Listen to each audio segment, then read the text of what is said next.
And we are back. And Amy, tell the folks what's about to happen here. We have been talking about this morning and last week about Mid-Mornings with Amy starting this morning at 8:30. And we've also been talking a little bit about who is joining us this morning. And he's actually on the phone with us right now, Mr. Rick Astley. Good morning, Rick. Good morning. How are you? It's afternoon for me, by the way. That's right. I was going to say it's about 1:30, 1:40 in the afternoon over there in London, England. Indeed. I'm just about to have afternoon tea. English afternoon tea. Couldn't be better. Wonderful. Well, we're having morning coffee here in Somerset. Now, we want to talk with you this morning about a lot of things, but first of all, I want you to know why it was very important that you be the first guest on this show.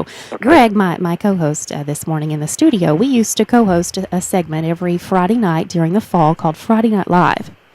And at the beginning of that show, we always played the song, Never Gonna Give You Up. That song led into Friday Night Live, so people knew when they heard Never Gonna Give You Up that it was time for Friday Night Live. And so you are played a lot here. Fantastic. I'm honored. I'm absolutely honored. On Somerset 106, and we talk about you a lot, and you've always been a favorite of mine, so I couldn't think of a better guest and person to have on our first show. Thank you. Fantastic. I'm very honored. First show, and there you go. First person to be on it. What can I say? Can't say better than that. Well, thank you so much. Now, let's talk about this song, Never Gonna Give You Up. You were about 21 when you recorded that and when it became the hit that it is that right? Yeah, I was actually a bit younger than that when I recorded it. I was probably about 19 or 20, and we kind of had it in the can for, 8 months or more or something like that, and then they finally released it in the UK, and then by the time we released it in America, that was the year after, about 6 months after, so yeah, it kind of hung around a long time, that song, to be honest, but I'm not complaining, do you know what I mean? It kind of paid for the house that I'm living in right now, so, no, I've got really good memories of it, it's a long time ago now, but, yes. Yeah, good memories, yeah. And it's still around today, and that song was actually number one in more than 20 countries, and of course it was number one here in the United States. When you were making that song and recording that song, did you actually set out to make a hit? Did you think it would be as successful as it became? The guys who actually did the tune with the producers of the song and everything, I mean, that was their whole, thing in life, really, was to have hit singles. They weren't really that bothered about the idea of making an album and the whole thing working in that way. They just wanted to have radio hit singles, really, and that was their thing. And obviously they'd had a bit of success before that with different artists and stuff. So I kind of had a clue that, they knew what they were doing. But I don't think anybody knows. With a song like that one that was, it was a really big hit, obviously, and I don't think anybody really knows that. You have a really good feeling about the tune and you like it and, you think the possibility's there, but nobody knows. If people knew, then, they'd be doing it every week, wouldn't they? Do you know what I mean? They'd be picking the right song every week.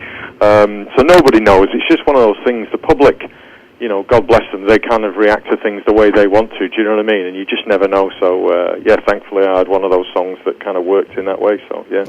Now, of course, there's the music video that goes along with the song. And I read somewhere, Rick, and I'm not sure if this is true, that you hated doing music videos. Is that true?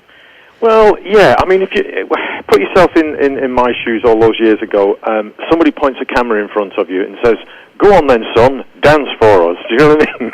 It's kind of like, it's not the nicest thing in the world, to be honest. I mean, some people love that kind of stuff, you know what I mean? But I didn't. And, I grew up, in a small town. I played drums in a few bands, and that's how I got into music. And I just wanted to make music and have a bit of fun, do you know what I mean? But the idea of actually shooting videos, especially in front of 25 people with all the cameras and the gear and everything, and you don't know any of these people, you never met them before, you never met any of the beautiful blonde dancers who are dancing in the video, and it's just embarrassing, to be honest, do you know what I mean? And to be honest, it never got any easier or never got any more comfortable, I probably, I don't know how many videos I made in the end, quite a lot, but I never really liked it. It wasn't really what I was about, to be honest, but, and I look back at it now and I kind of think, well, I think if most people went back to being 21 and somebody said, "We've got some footage of you at 21 dancing," I think you'd all be kind of terrified to see that, you know what I mean? A little mortified, just a little bit. Point. Yeah.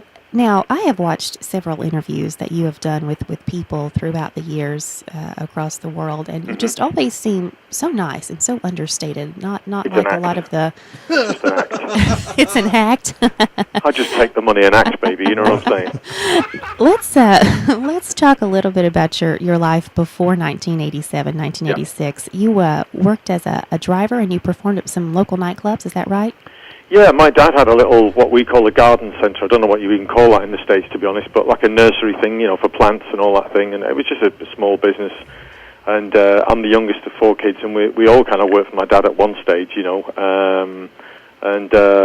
so driving a van and just doing odd jobs around and stuff, that's what I did. But what I really wanted to do, obviously, was be in music. And like I say, I was in a few bands playing drums when I was at school, and I kind of wanted to sing, but again, I'm not exactly a shy person at all, but I just think it's a different, you've got a different kind of attitude when you're behind the drums. And I still play drums in a couple of bands with friends now, just for fun, you know what I mean? We do charity concerts and stuff like that, just little things.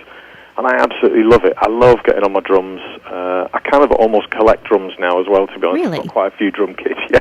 I've got some old ones and some new ones and some kind of in-between ones, and yeah, and it's just a bit like, guys collect guitars and stuff, and I say collect. I've got a bunch, but I've not got that many. But and I like still love music, still in love with music, kind of thing. I fell out of love with the music business, that's for sure, but I still love music, and so that's how I started, really, playing drums and just playing all the local venues in the little town that we were from. So.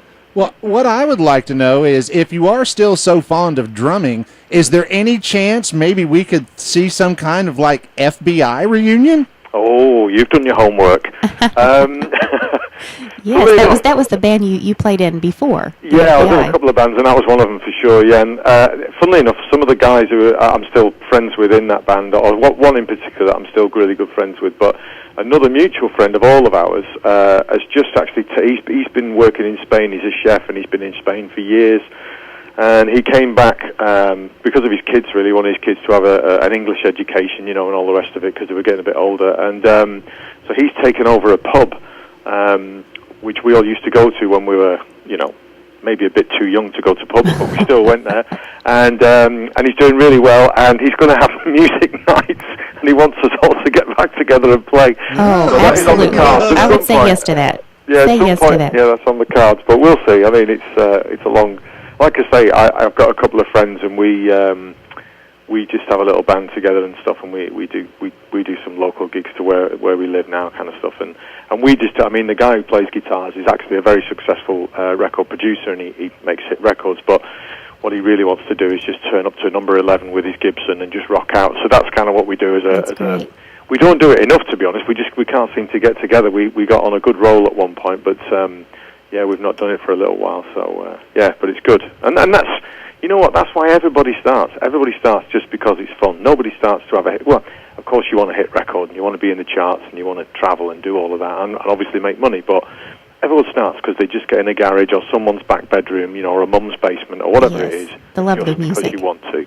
And I still have that feeling, thankfully, when I get on the drum kit, or sometimes when I sing live, and I just think, "Hang on a minute, who am I? What am I doing?" You know what I mean?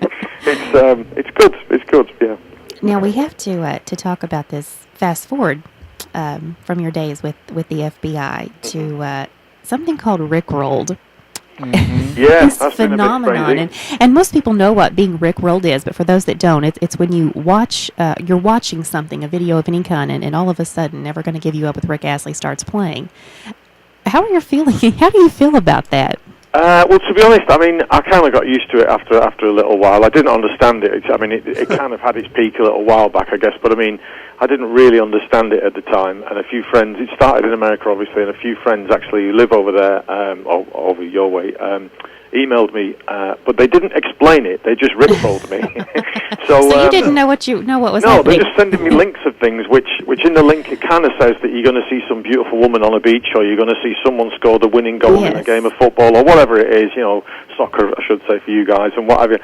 But in reality, you get me, and it's a little bit like, okay. And obviously, when you are the Rick in Rickroll, and you're getting Rickrolled by your friends, and you don't know what it is, it's a bit weird. But yeah, I kind of cottoned on eventually and thought, okay. But that's what's beautiful about the internet. I think it's most of it still is kind of in the hands of the people. I know obviously there's big business behind the internet as well, and they can do whatever they want with it, but. In terms of switching it on and off the way they want it, I know that all happens and everything, but there's still the chance for people to stick things on YouTube or stick things on the internet that they just think are fun or are interesting or a different viewpoint or whatever. And I think that's what's that's the best thing about the internet. I think is that it's it's great for shopping and it's great for other things, but it's also great that people can put stuff up there that's just a bit different.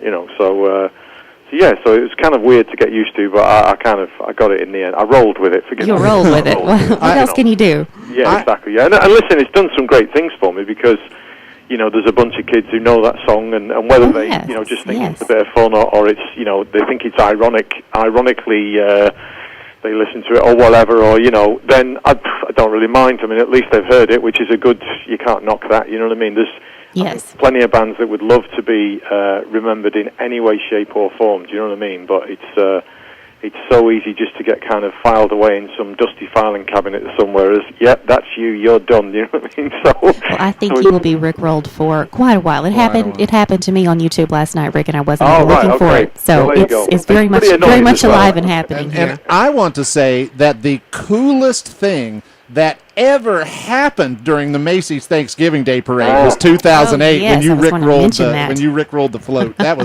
was the coolest thing ever, in my opinion. I just jumped up and down when that happened. Yeah, I mean, listen, like I say, I can't knock it because if I'm honest, they paid me a fortune to do that, and and I took my family to New York, and we had a week in New York and stuff, and so I can't knock it. I've been to New York many times over the years, back in the day when I was promoting records and stuff, but it's very different to go kind of as a tourist, really. Do you know what I mean?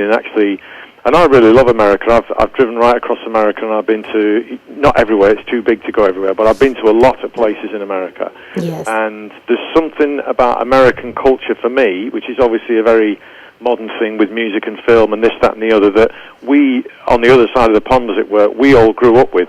So when we see kind of like old Americana especially, I think, do you know what I mean? It ignites something in us that it brings back a lot of memories of things, and so I really like being in America. So, to get paid and to get to go to America, that's pretty good. Well, you do know, Rick, that your next stop in America, we hope, will be right here in Somerset. Absolutely. Get the kettle on. You have a seat waiting here for you. Okay, what kind of biscuits are you going to give me? That's what studio. I want to know. Cookies, I should say, cookies. I need to know what kind of cookies and what kind of tea you're going to serve. We can serve anything that you like. I actually made breakfast this morning, so we can do croissants, we can do cookies, we can do fruit, whatever it is you want. It will be here. Now, Rick, you are currently preparing for some things coming up this year. On August the 17th, you're doing a Flashback Festival. Yeah, I do. You know what? I do more gigs now than I did when I used to be Rick Astley. Really?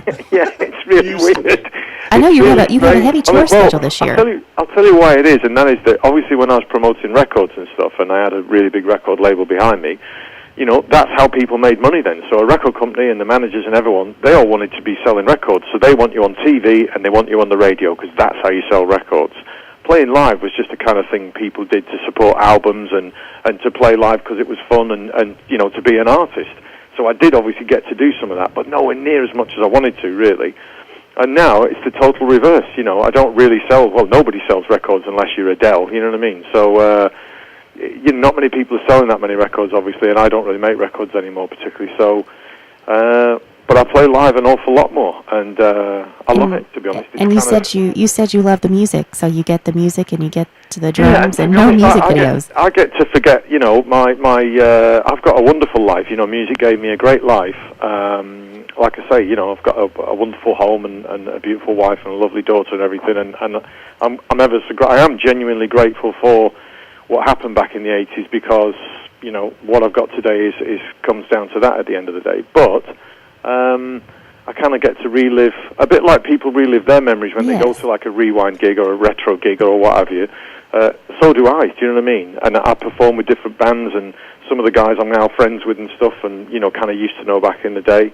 And some of them I've never kind of met before because they were a couple of years before me or maybe after me or what have you. And it's kind of nice, it's a weekend job kind of thing, but it's great, so, yeah. Well, Rick, you seem like a very humble, nice I can tell you, it's all an act. Person, and there's well, you've done the act very well for many years. So now I do have to ask you, what's your favorite song? You've recorded several hits, Never Gonna Give You Up, Whenever You Need Somebody, Together Forever. What's been your favorite?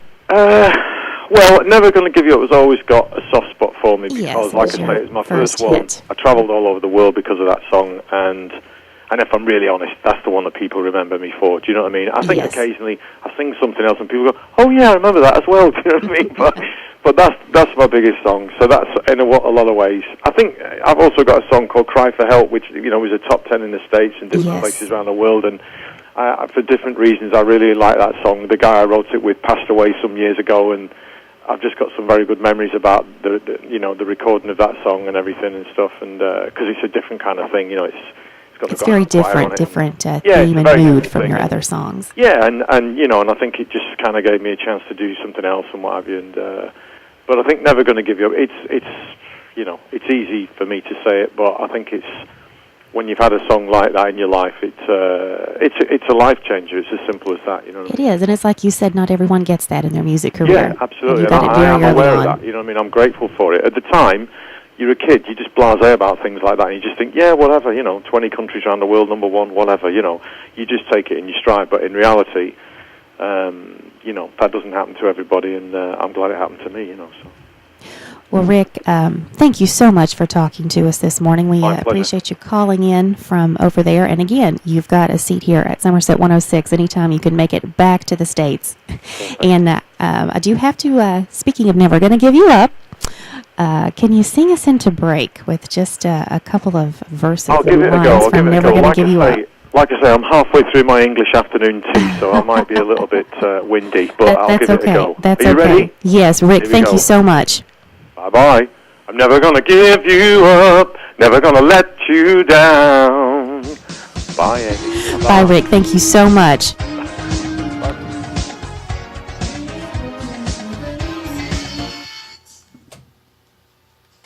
Is he still on the phone? Rick? Rick? Yes. Are you still there? I am. Okay, we are off the air now. That was a very good segment. Thank you again. That was great, and that was way above and beyond anything we could expect somebody to do for us. We really appreciate it, Rick. Not at all. My pleasure. Thanks for getting in touch. Okay, thank you, Rick. Cheers. Bye-bye. Bye. Bye.